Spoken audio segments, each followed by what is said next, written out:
दोस्तों नमस्कार। आशा है कि आप अच्छे होंगे।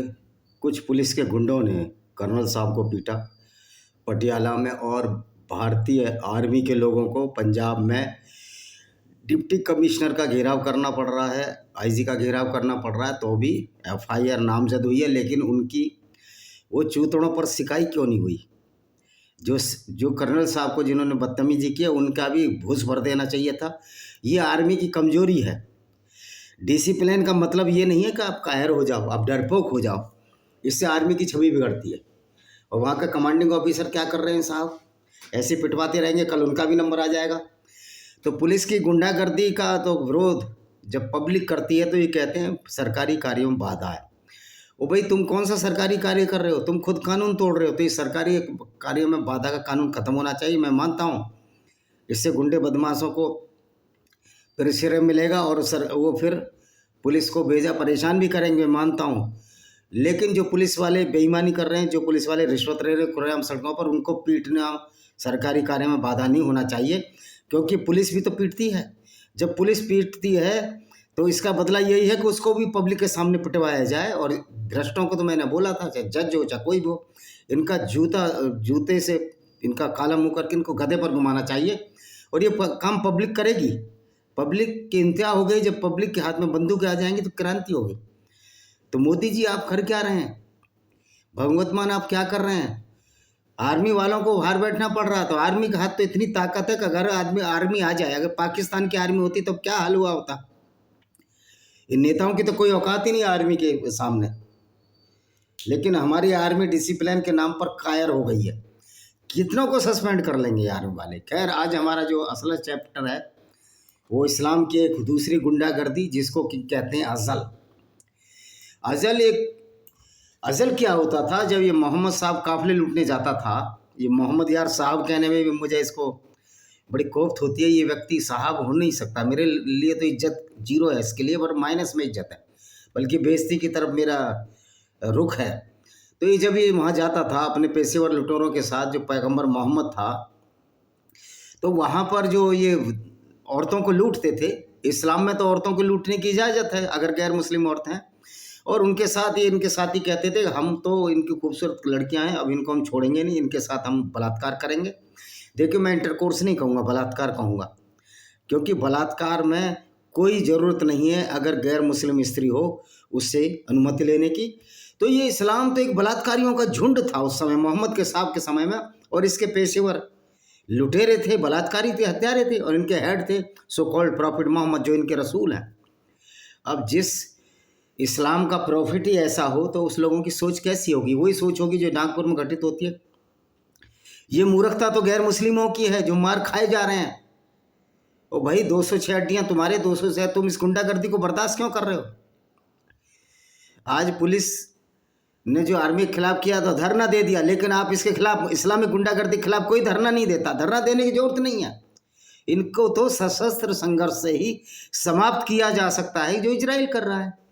तो अजल वह है जब पुरुष स्खलन के करीब योनि मार्ग से वीर्य बाहर स्खलन के लिए अपने वीर्य को बाहर निकालता है। अजल वह चीज़ है जिसकी शरीयत में इजाज़त है। यानी कि कोई पुरुष जब अपनी पत्नी या पत्नी दे दिया, पुरुष अपनी दासी के साथ संभोग करता है तो उसके लिए इजाज़त है स्खलन के करीब होने पर योनि मार्ग से बाहर वीर्य स्खलन कर दे। बुखारी में एक जाबिर हुआ है के हवाले से बताया गया, उन्होंने कहा, हम अल्लाह के रसूल के ज़माने में अज़ल करते थे, जबकि कुरान अवतरित हो रहा था।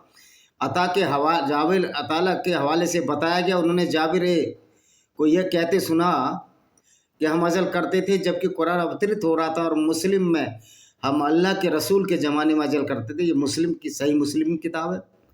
वह इसके बारे में जानते थे, उन्होंने हमें इससे मना नहीं किया था। ये अज़ल के बारे में अल्लाह के रसूल, अब इसको सल्लल्लाहु अलैहि वसल्लम तो मैं नहीं कहूँगा, ऐसे कातिर और लुटेरे को तो मैं मोहम्मद ही कहूँगा।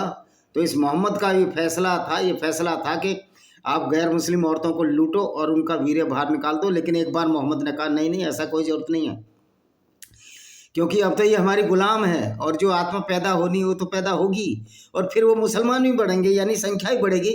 यानी कि जितने भी गैर मुस्लिम हैं जो कन्वर्टेड हैं, जो पाकिस्तान में, हिंदुस्तान में, मुझे लगता है ये अज़ल की औलाद हैं, ये अवैध संतानें हैं। वह इसके बारे में जानते थे और उन्होंने इससे मना नहीं किया था। यह अजल के बारे में अल्लाह के रसूल का फैसला था जो इसकी अनुमति को इंगित करता है, क्योंकि यदि हराम होता तो आप चुप न रहते, यानी कि अगर ये हराम होता, खराब होता तो चुप न रहते।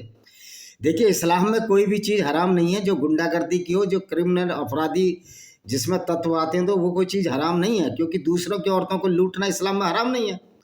दूसरों की औरतों से बलात्कार करना इस्लाम में हराम नहीं है, यानी कि गैर मुस्लिम औरतों के साथ।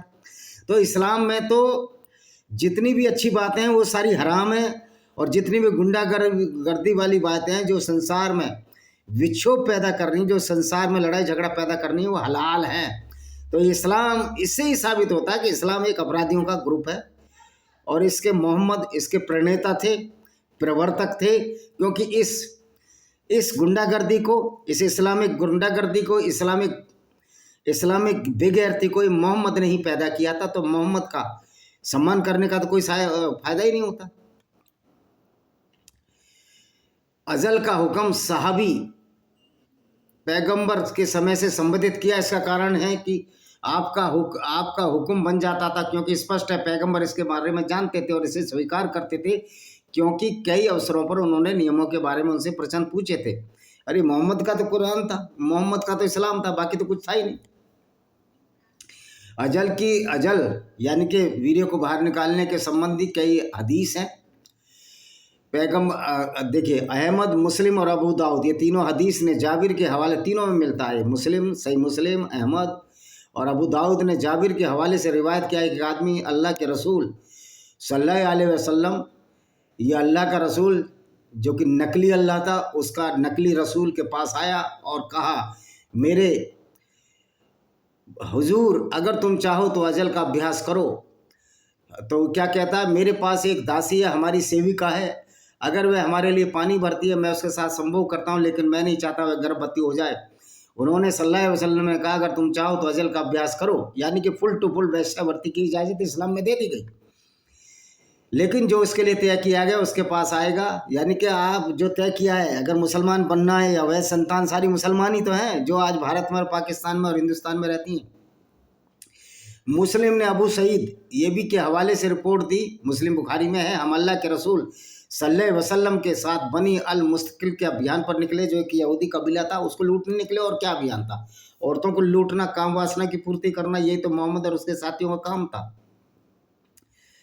हमने कुछ खूबसूरत अरब महिलाओं को बंदी बना लिया जो कि गैर मुस्लिम थी। हम उन्हें चाहते थे, उनके साथ इंटरकोर्स करना चाहते थे, क्योंकि हम अपनी पत्नियों की अनुपस्थिति से पीड़ित थे।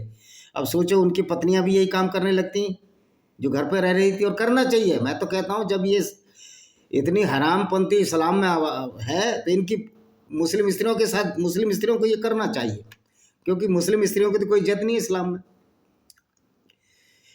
तो उन्होंने कहा, तुम्हें ऐसे करने से क्या रोकता है? क्योंकि अल्लाह ने तय किया है कि उसे प्रलय के दिन किसे पैदा करना है। देखिए, अल्लाह तो मूर्ख है, अज्ञानी है, अल्लाह कोई बनाने वाला नहीं है, ये सब झूठ का पुलिंदा है। अबू दाऊद ने जाबिर के हवाले से रिवायत किया, उन्होंने कहा, अंसार का आदमी अल्लाह के रसूल, अंसार कौन? जो लोग पहले मदीना में मुस्लिम बने उनको अंसार कहा जाता है, क्योंकि मुसलमानों को पता ही नहीं कि अंसारी लिखते हैं, ये क्या वो मदीना में पैदा हुए थे? तो ये सारे नकली मुसलमान हैं। अरब वाले तो कहते हैं तो मुसलमान ही नहीं हुए पाकिस्तान हिंदुस्तान के, पर इन्होंने ठेका ले रखा है इस्लामिक गुंडागर्दी को अपने सिर पर ठीक रहा, इसलिए जेलों में भी बंद हो रहे हैं, क्योंकि जो इस्लाम के हिसाब से चलेगा वो जेलों में होगा, जेल के शिक्षों में बंद होगा। अबू दाऊद ने जाबिर के हवाले से रिवायत किया कि अंसार का एक आदमी अल्लाह के रसूल सल्लल्लाहु अलैहि वसल्लम के पास आया और कहा, मेरी एक दासी है, मैं उसके साथ संभोग करता हूँ, लेकिन मैं नहीं चाहता वह गर्भवती हो। तो मोहम्मद ने कहा, अगर तुम चाहो तो अजल का अभ्यास करो, यानी कि वीर्य बाहर निकालो, लेकिन उसके लिए जो तय किया है उसके पास आएगा। अजल स्पष्ट रूप से जायज़ है, यानी कि दासी के साथ संभोग करना जायज़ है, बलात्कार करना जायज़ है, ये इस्लाम कहता है। चाहे उसका अभ्यास करने वाला का इरादा कुछ भी हो, चाहे वह संतान न होने, कम बच्चे के इरादे से, या पत्नी के प्रति सहानुभूति के लिए हो, क्योंकि यह कमज़ोर है, उसके लिए बच्चा पैदा करना, जन्म देना मुश्किल हो जाता है, या अन्य किसी कारण से, यानी कि सीधी सीधी वैश्यावृत्ति की छूट थी। पति को अपने इरादे के बावजूद अजल करने का अधिकार है। ऐसा इसलिए क्योंकि इसके बारे में सबूत मुतलका है, प्रतिबंधित है, यानी कि कर सकते हैं, और किसी भी परिस्थिति में उन पर प्रतिबंध नहीं है, और वे बिना किसी विवशता ये विशेषता या तखसीस के सामान्य आम है, इस प्रकार वे प्रतिबंधित, मुतलका और सामान्य रहते हैं। यह नहीं कहा जाना चाहिए कि अजल बच्चे को पैदा होने से पहले मार डालना है। भाई मार डालने की तो बात ही नहीं है, क्योंकि जब तक डिम्ब और स्पर्म नहीं मिलेंगे तो बच्चा बनेगा ही नहीं। और फिर अगर बच्चा हो जाए दासी के तो मुसलमान बनेगा। तुम तो मुसलमान बनाते हो, इंसान तो बनाते नहीं।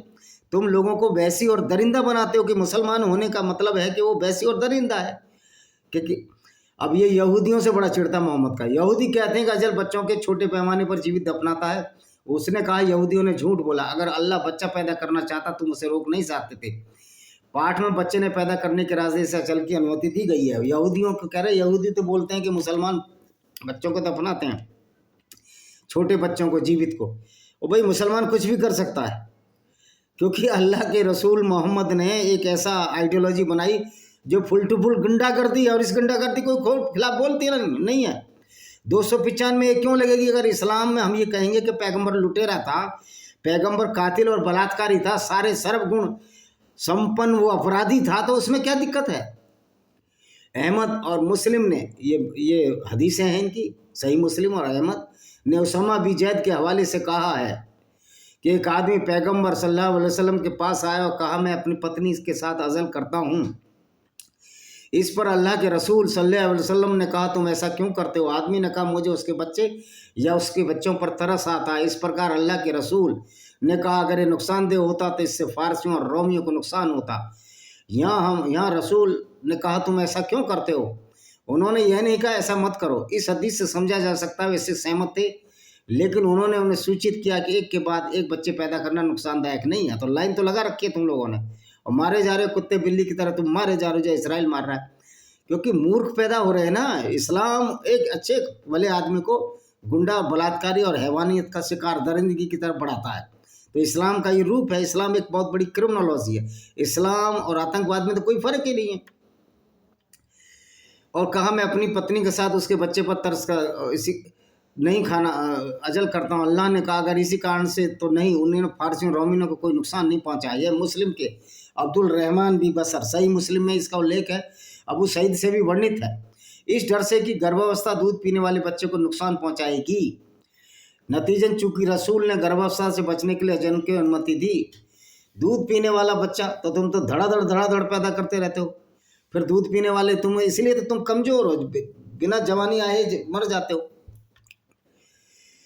टीबी के मरीज, सारी बीमारियां इन मुस्लिमों में पाने का वजह यह है कि आपस में शादी करते हैं, क्योंकि इनको ऐसी मूर्ख विचारधारा इनके मूर्ख पैगंबर से मिली है, जिसके नाम पर ये सर काटते रहते हैं। लेकिन भाई दूसरों के भी हाथ मजबूत है, ऐसा ना हो कि उल्टा हो जाए, क्योंकि अल्लाह की तो औकात ही नहीं। जो पैगंबर के दांत नहीं बचा पाए वो गैर मुस्लिम काफिरों का कुछ नहीं बिगाड़ सकता। मुसलमानों का जरूर बिगाड़ दिया। उन बेचारों को पढ़ने और लिखने से रोका जा रहा है, उनकी औरतों से हलाला कराया जा रहा है, या उनसे बलात्कार किया जा रहा है, वैश्यावृत्ति में धकेला जा रहा है, जो कि इस्लाम भी एक तरह की वैश्यावृत्ति ही है। उन्होंने बच्चे पैदा, अच्छा जी, पैगंबर ने कहा, यदि वह वीर्य जिससे बच्चा पैदा एक चट्टान पर गिरा दिया जाए तो वह उससे एक बच्चा पैदा करेगा। यह नहीं कहा जा सकता संतानों की सीमित रखना पैगंबर के उपदेश के खिलाफ है, जिन्होंने बहुत से बच्चे पैदा करने को कहा था। अब ये कह रहे पत्थर पर भी गिरा दिया जाए बच्चे पैदा करेगा, तो ये मूर्ख पैगंबर था, मूर्खता वाली बातें करता ही था। शादी करो, संतान पैदा करो और गुणा करो। और जब उन्होंने सल्लल्लाहु अलैहि वसल्लम से कहा, एक उपजाऊ काली औरत, यानी जो बच्चे देने वाली, एक खूबसूरत औरत से बेहतर है जो बांझ है। एक उपजाऊ काली औरत एक खूबसूरत, और जो बांझ है, जो बांझ अगर गोरी भी है तो उससे काली अच्छी है।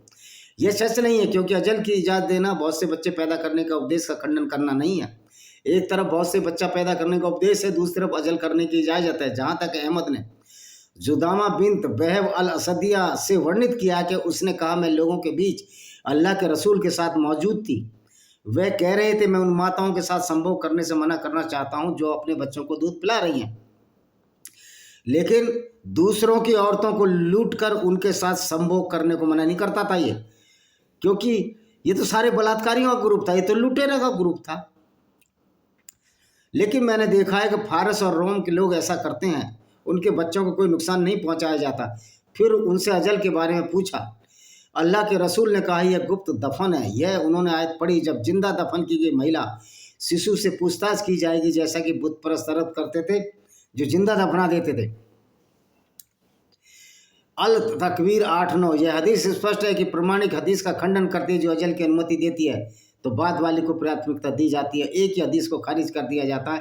तदनासिर हदीस को खारिज कर दिया गया क्योंकि यह उससे अधिक शक्तिशाली बात का खंडन करती है और प्रसारण की अधिक लाइनें हैं। तो ये है इनका अजल। यह नहीं कहा जाना चाहिए कि हदीस का अजल की इजाज़त देने वाली हदीसों से मेल यह है कि हदीस का मतलब अजल से नापसंद है। अजल का मतलब जब वीर्य निकलने को हो तो अपना लिंग को बाहर निकाल लेना योनि से। यह तब संबंध होगा जब रसूल की दूसरी हदीसों में अजल से इनकार में वही अर्थ ना होता जो हदीस में आया है। अच्छा जी, अब अगली देखिए और इनकी है। अब और क्या कहता है, अजल करने के लिए आदमी को अपनी बीवी से इजाज़त लेना जरूरी नहीं है क्योंकि मामला उससे जुड़ा है, उससे नहीं।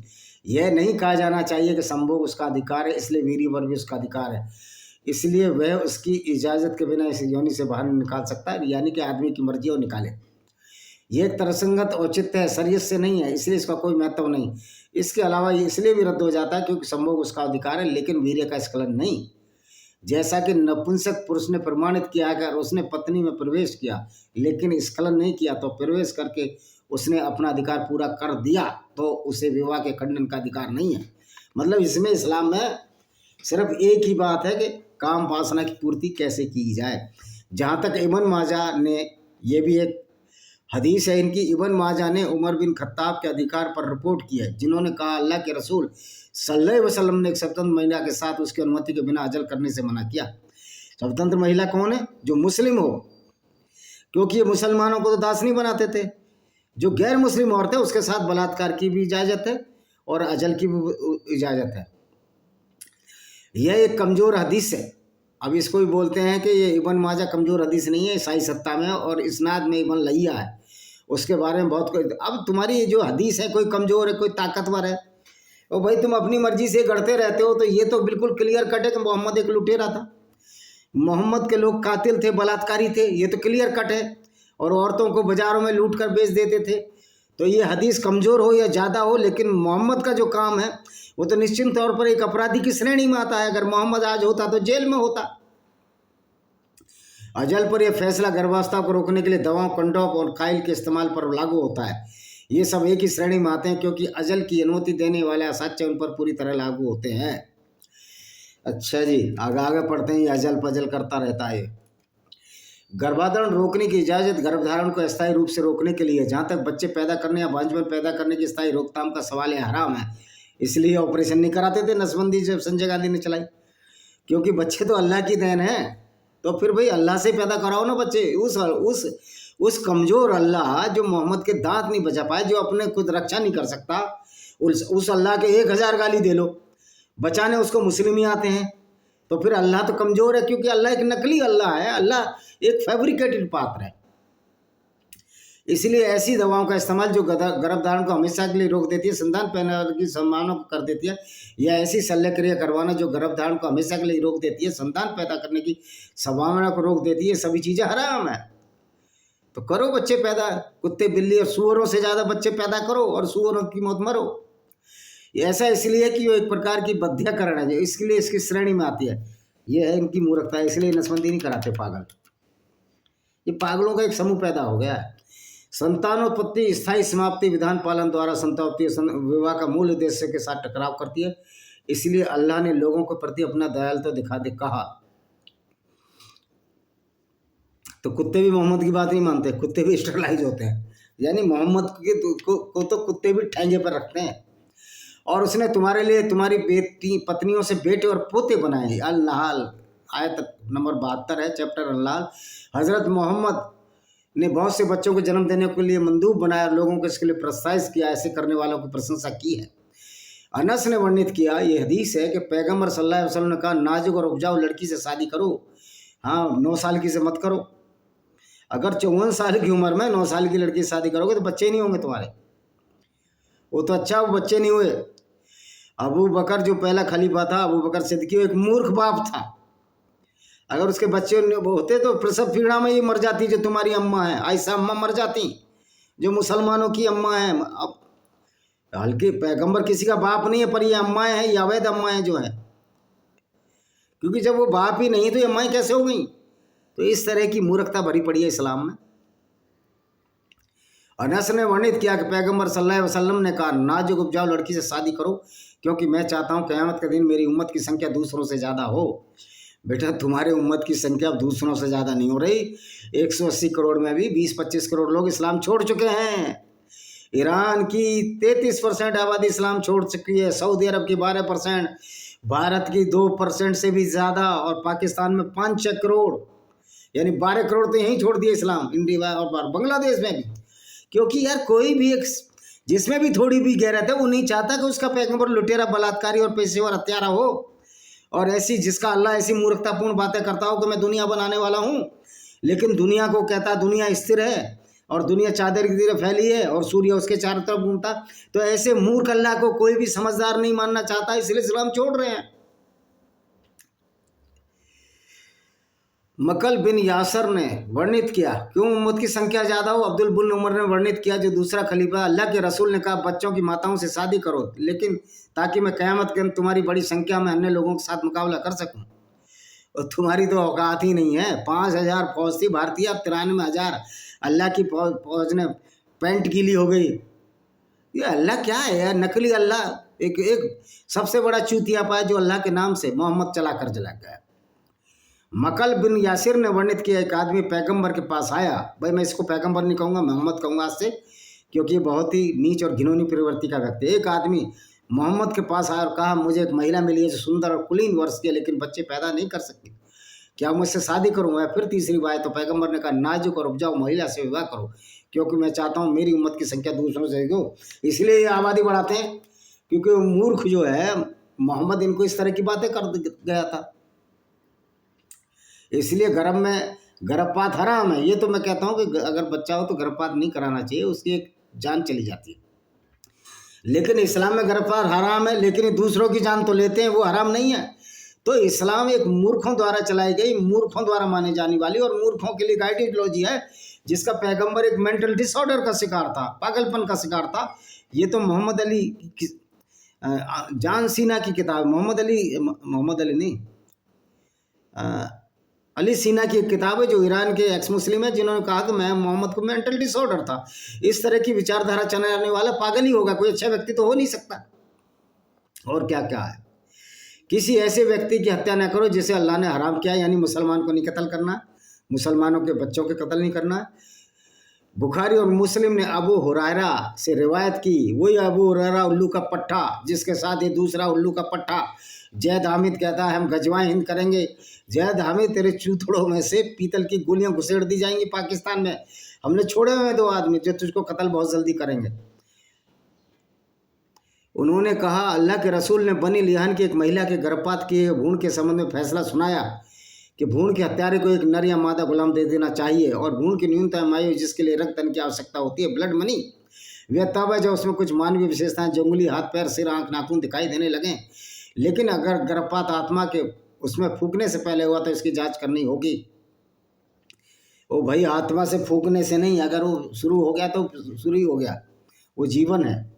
अगर गर्भपात से शुरुआत के 40 दिनों के बाद होता है, भ्रूण का निर्माण शुरू होता है, तो हराम होगा।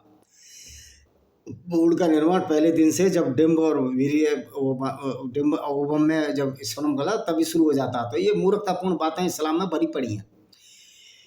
अच्छा जी, अब अगला पढ़ लेते हैं।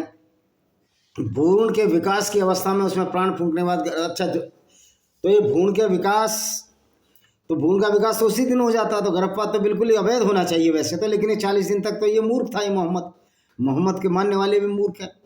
तो भाई इस तरह से ये यौन दासियों के साथ इस तरह की हरकतें किया करते थे, यानी कि इनको सिर्फ काम वासना की पूर्ति के नए नए तरीके सुझाए जाते थे, और गैर मुस्लिम औरतों के साथ बलात्कार करते थे, और उसके साथ अजल करने की अनुमति मोहम्मद देता था। लेकिन ये भी कहता था, होने दो, तो गुलाम है, गुलाम से जो बच्चे पैदा होंगे मुसलमान होंगे, और मुसलमानों की संख्या क्यों बढ़ानी है कि वहाँ जो नकली जो जहन्नुम नर, इनके लिए तो जहन्नुम ही होना चाहिए। अगर अल्लाह मूर्ख है, अल्लाह वास्तव में मूर्ख है जो ऐसे बलात्कारी हत्यारे पेशेवर गिरोह को स्वर्ग में भेजेगा। भाई तुम नरकवासी होगे। एक जो पैगंबर जो लुटेरा हो, पेशेवर हत्यारा हो, और जो औरतों को बाजारों में बेच देता हो, इसका उल्लेख सही मुस्लिम बुखारी हदीसों में मिलता है। ऐसा मोहम्मद तो नरक में जाना चाहिए अगर कोई नरक है, लेकिन मैंने पहले ही बताया कि ना कोई अल्लाह नाम की चीज़ है, ना कोई नरक है, ना स्वर्ग है।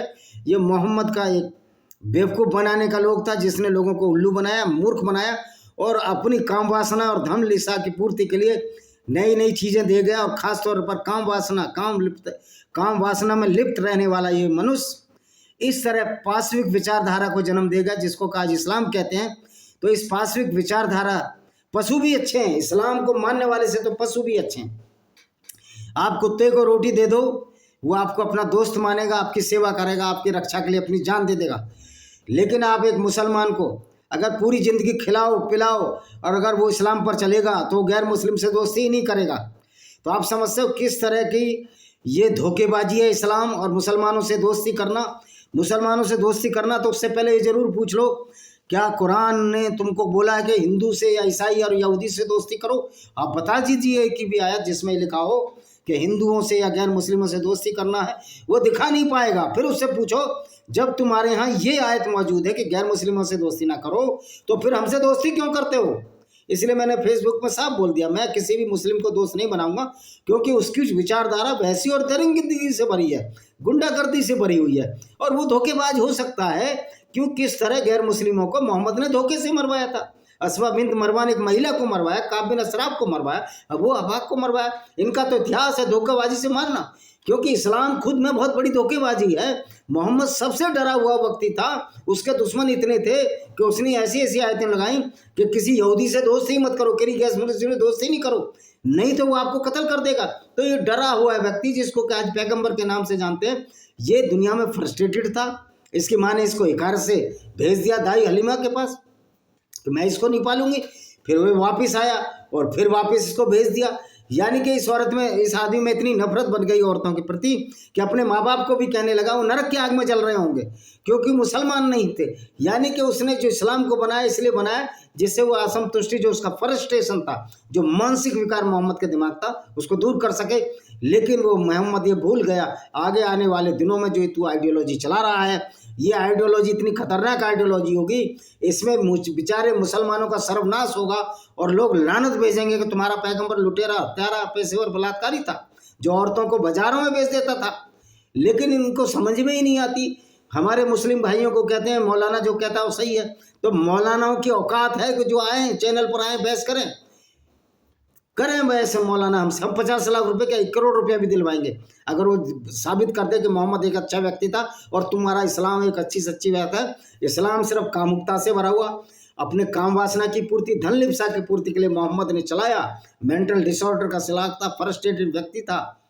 तो इससे औरतों से भी घृणा हो गई और उन यहूदियों से भी घृणा हो गई जो इसकी बात पर करते थे। तो इसका निजी स्वार्थ था। और इस्लाम कोई रिलीजियस चीज़ तो, कोई अच्छी चीज़ तो नहीं है। ये तो बड़ी खतरनाक और हिंसात्मक विचारधारा है। इसका तो समूल नाश करना चाहिए। इसमें हमारे मुस्लिम भाइयों को भी सहयोग देना पड़ेगा कि आप ऐसे पैगंबर को खारिज करते हैं, उससे आपकी भी बदनामी होती है। जो लुटेरा था, पेशेवर बलात्कारी था, ये तो आपकी हदीसों में मिलता है। औरतों को भी बेचता था और लोगों से कहता था यौन दासियां पकड़ कर लाओ, उनसे बलात्कार करो। और कई बार तो इनके साथी खेतों में बलात्कार करना शुरू कर देते थे। औरतों की बेइज्जती करने वाला एक रसूल है, पैगंबर है। ये हमारे लिए सोचने का विषय है और समझने का विषय है। तो सारे उन सेकुलर लोगों को मैं कहना चाहता हूँ, अब मुसलमान के खिलाफ ये हो रहा है, मुसलमान के खिलाफ कुछ नहीं हो रहा। जो इस्लामिक विचारधारा को मानने वाले, जो इस्लामिक राक्षस हैं, उनके खिलाफ तो सख्त कार्रवाई होनी चाहिए और उनका साथ देने वालों के खिलाफ भी सख्त कार्रवाई होगी। और ये दुनिया के गैर मुस्लिम, दुनिया के मानवतावादी करेंगे और ये चीज़ बहुत जल्दी भारत में होगी।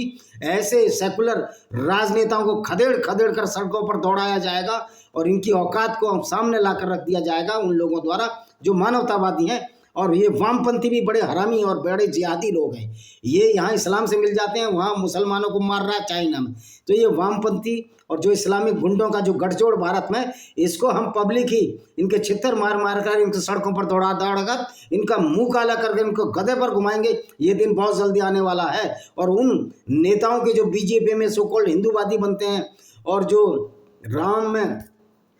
रमजान में राम को देखते हैं, जिसमें ये मुख्यमंत्री भी है दिल्ली की, जैसे मैंने ट्वीट पे, अगर ट्वीट सही है तो ऐसे लोगों को भी सबक सिखाने की जरूरत है, इनका काला चेहरा लोगों के सामने लाने की जरूरत है। इसी के साथ मैं इस वीडियो को विराम देता हूं। वंदे मातरम, जय हिंद, आपका दिन शुभ हो।